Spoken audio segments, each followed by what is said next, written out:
आम्ही व्यापाऱ्याच्या विरोधात सुद्धा नाही, आम्ही प्रशासनाच्या विरोधात नाही, पण जिथं कुठं चुकत असत त्याच्या विरोधात मात्र आम्ही आहोत. काल जे अतिरेक झाला, एसपी साहेब, आंबेडकरी तरुणाच्या विरुद्ध गुन्हे दाखल करण्यासाठी आपण जे कोम्बिंग ऑपरेशन केलं, आंबेडकरी वस्त्याला टार्गेट करण्यात आलं साहेब. आंबेडकरी वसाहतीमध्ये जाऊन घरात घुसून लहान लहान लेकरासहित, लहान मुलीसोबत, महिलेसोबत प्रचंड मारहाण करण्यात आली आहे आपल्या पोलिसांनी. सगळे व्हिडिओ व्हायरल झालेले आहेत. प्रकाश आंबेडकर येणार आहे तिथं, रामदास आठवले येणार आहेत. सगळा महाराष्ट्र पेटवायचा का तुम्हाला? महाराष्ट्र पेटवू नका.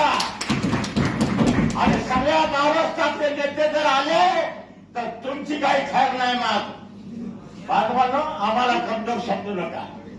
आज आमचे अनेक नेते फोन करायला रात्री प्रकाश आंबेडकर बोलले, रामदासजी बोलले. मी म्हणलं काय नाही साहेब, परभणी आम्हाला शांत करायची, परंतु तुम्ही हे बॉम्बिंग ऑपरेशन थांबवा. आमच्या वस्तीत जर कोणी जर एसआरपी घुसले तर त्या एसआरपीला गनिमत कोणी मारण झालं. जर आम्ही आदेश दिला तर त्याची काय खैर नाही. परंतु आम्ही गुन्हेगाराचं समर्थन करणार नाही. तुम्ही सांगा भीमनगरचे एवढे आरोपी आहेत, तुम्ही सांगा प्रियदर्शनी नगरचे एवढे आरोपी आहेत, ते आरोपी आम्ही तुमच्या ठाण्यात आणून बसू साहेब. आम्ही त्यांच्या सोबत नाही, आम्ही प्रशासनासोबत आहोत. आणि एक देव माणूस आहे आपल्या जिल्ह्याचा कलेक्टर. ज्या माणसाला एवढं काही झालं, त्या बाया कुठून आल्या आम्हाला माहित नाही. आम्ही निवेदन घेऊन गेलो, साहेबाला बोललो, आणि अत्यंत आम्ही त्या मीटिंगमध्ये साहेबांनी आश्वासन केलं. आणि आम्ही गेल्यानंतर त्या कुठून आल्या काय कळत, आणि आल्याचा आल्या नाशा प्रसन्न करून गेल्या. म्हणजे आमचं नाव बदनाम झालं. कलेक्टर साहेब असं वाटलं असं महावीर पाठवलं काय. म्हणजे हे अत्यंत, आणि हे असे जे काम करणारे लोक आहेत यांच्या गांडीवर शक्य माणूस आहे. भाई आम्ही कोणी बोलणार नाही तुम्हाला.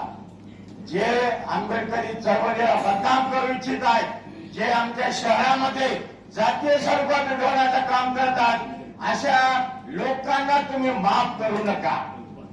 परंतु जे तुमच्या सोबत आहे, आम्हाला हे शहर शांत ठेवायचं आहे.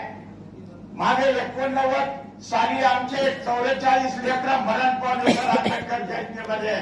त्यावेळेस हिंदू समाजाचे लोक, मुसलमान समाजाचे लोक रक्त देण्यासाठी लाईन लागली होती साहेब. आणि या शहरात मुसलमानांनी, हिंदू समाजाने, आम्ही सगळ्यांनी मिळून हे शहर शांत ठेवलेलं आहे. तुम्ही उद्या बदली करून जासाल, कार्यसाहेब निघून जातील, पण आम्हाला या परभणीत राहायचं आहे.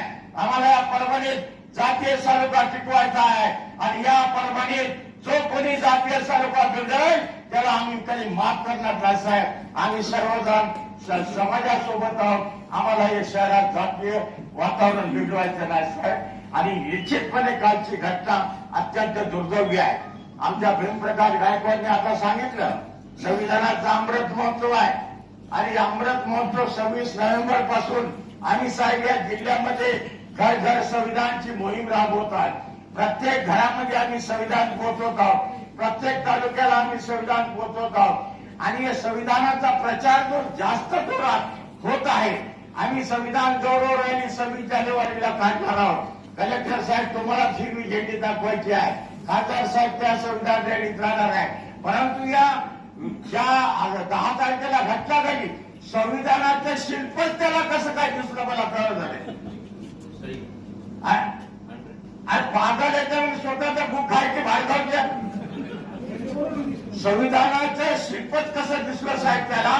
आणि गनिमत साहेब दिवसा घटना घडली, रात्री जर झाली असते, कोणा केलं काय केलं, कोणी आरोप केले असते मुसलमानाने केलं, कोणी काय, म्हणजे जातीय दंगल या ठिकाणी झाली असते साहेब.